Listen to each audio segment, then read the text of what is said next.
WhatsApp image scam.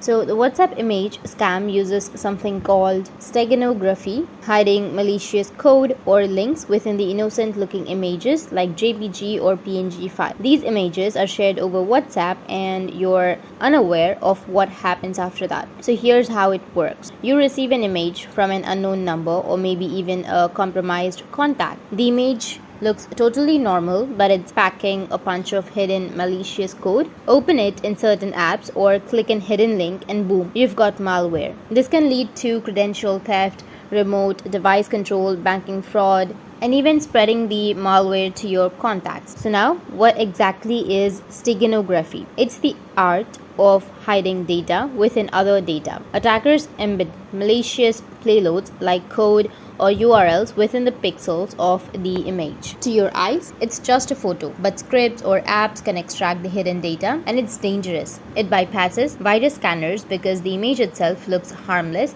It leverages trust in platforms like WhatsApp, and it relies on human curiosity. So if you want to stay safe from these, then first, don't open suspicious images, especially from unknown contacts or with weird messages like check this or you won't believe this photo, something like that. Second, you need to disable auto download in WhatsApp settings. So you need to go with your settings of your WhatsApp, and then you can go with storage and data. Then you can go with media, and you can turn off these options, or you may also have an option of auto download. So you just need to simply turn off all of the options.